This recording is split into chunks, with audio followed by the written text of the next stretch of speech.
مين هم اللي بيستخدموا التقارير المحاسبيه اللي المحاسب بيطلعها؟ مين هم الناس دي؟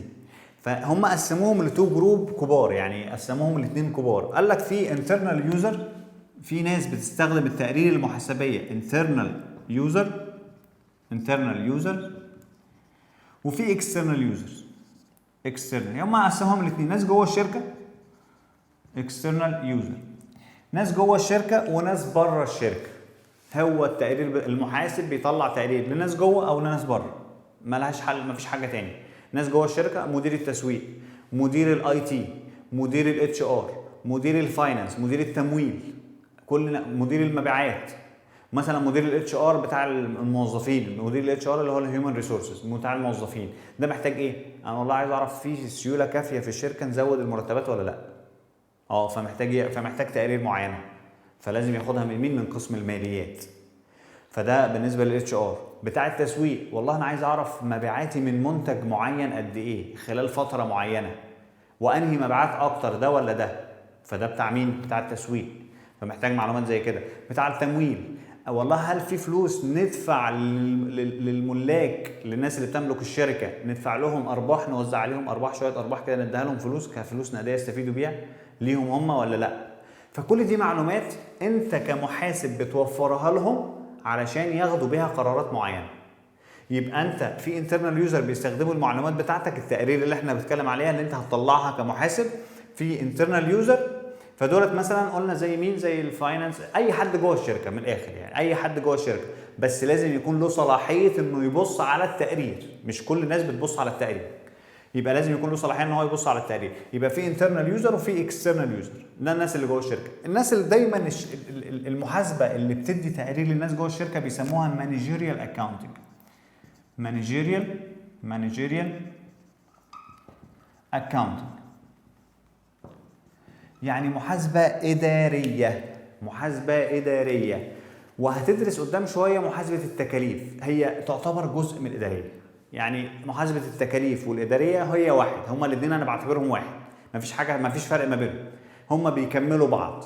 هما الاثنين كتب التكاليف وكتب الاداريه. هو لو بصيت على المنهج هنا او الكونتنت، المحتوى بتاع الكتاب ده والمحتوى بتاع الكتاب ده، هتلاقي واحد بالظبط، تيبيكال، ما بيتغيرش.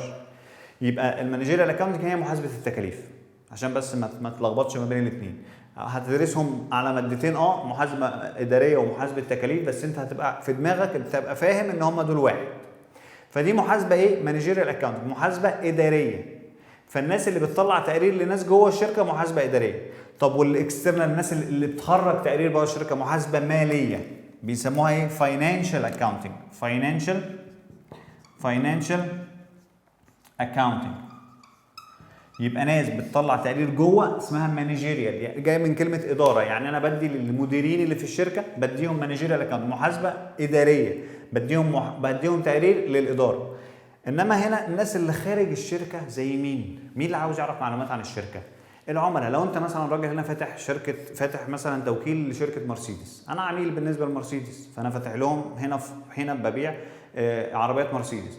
هل انا مش محتاج اعرف مرسيدس عامله هتعمل ايه السنه اللي جايه او السنين اللي جايه؟ محتاج ان انا اعرف ده، محتاج اعرف انها هتوقف انتاج ولا لا، هتوقف انتاج منتج معين من المنتجات اللي بتديها لي ولا لا، بحيث ان انا اعرف اتحكم في السعر بتاعي براحتي.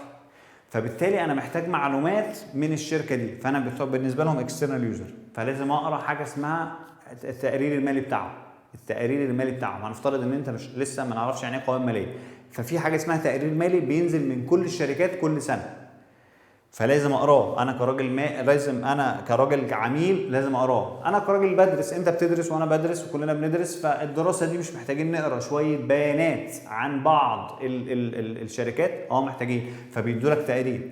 فمعنى كده ان التقرير دي متاحه للجميع، اي حد يعرف يقرا التقرير ده. انت عايز تقرا عن شركه بيبسيكو، هتلاقي فيه تقرير بتنزل لشركه بيبسيكو على الموقع بتاعهم، بيقول لك احنا وضعنا اهو، بعنا قد ايه واشترينا قد ايه، وتكلفه البضاعه اللي احنا بعناها دي قد ايه، وعندنا اصول قد ايه، وعندنا التزامات قد ايه، واخدين قروض قد ايه، عندنا كل حاجه هتبقى متاحه هنا.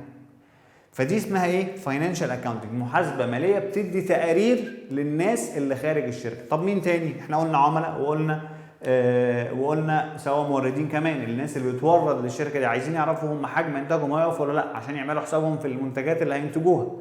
فنفس الكلام، فهنا في اكسترنال يوزرز، الناس بتحتاج معلومات محاسبيه علشان يعرفوا يقرروا. مثلا لو في شركه مثلا هتفلس، شركه زي مرسيدس بنز ناوي تفلس مثلا، فالمنافس محتاج يعرف ده، هيعرف وضع الشركه المالي بتاع المنافس بتاعه عامل ازاي. ليه؟ لانه لو هو هيفلس لازم يعمل حسابه ان هو طالما فهيوقف انتاج، فطالما هيوقف انتاج فالطلب في البلاد هيزيد على المنتجات البديله. فبالتالي شركه تويوتا مثلا لو عرفت ان شركه مرسيدس هتفلس هتزود الانتاج بتاعها علشان خاطر هتلاقي الطلب هيبقى كتير عليها، لان شركه مرسيدس وقفت مثلا يعني. فبالتالي هيبقى في عندك ايه؟ معلومات محاسبيه الناس اللي خارج الشركه بيحتاجوها.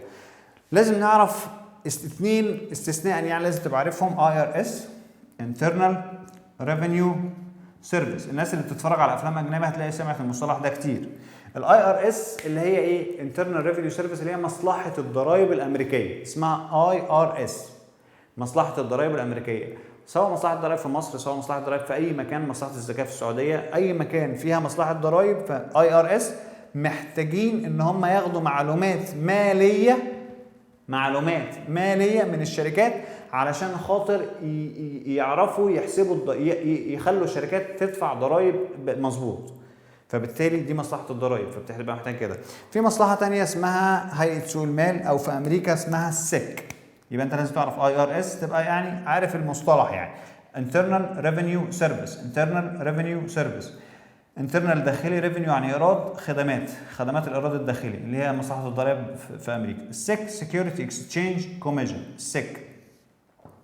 السك دي المؤسسه المنظمه لسوق المال في امريكا، دي اللي بتنظم سوق المال في امريكا، وبتنظم كمان الناس اللي بتحط المعايير اللي احنا بنستخدمها في التسجيل المحاسبي للناس اللي هم المحاسبه الماليه.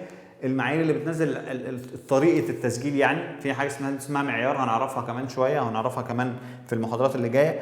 هي اللي بتنظم الموضوع ده، يبقى السك بتنظم الحاجات ديت. يبقى انت لازم تبقى عارف ان في IRS وفي حاجه اسمها سكيورتي اكسشينج كوميشن. الاثنين دول مشهورين جدا، دولت من الاكسترنال يوزرز المهمين اللي بيستخدموا القوائم الماليه او اللي بيستخدموا المعلومات الماليه اللي انت بتطلعها كمحاسب مالي. طب ايهما اهم، المحاسبه الاداريه ولا المحاسبه الماليه؟ الاثنين مهمين، بس دي للناس اللي بره ودي للناس اللي جوه. فانت هتتعرف خلال مراحل دراستك على المحاسبه الماليه والمحاسبه الاداريه. اشوفكم الفيديو اللي جاي.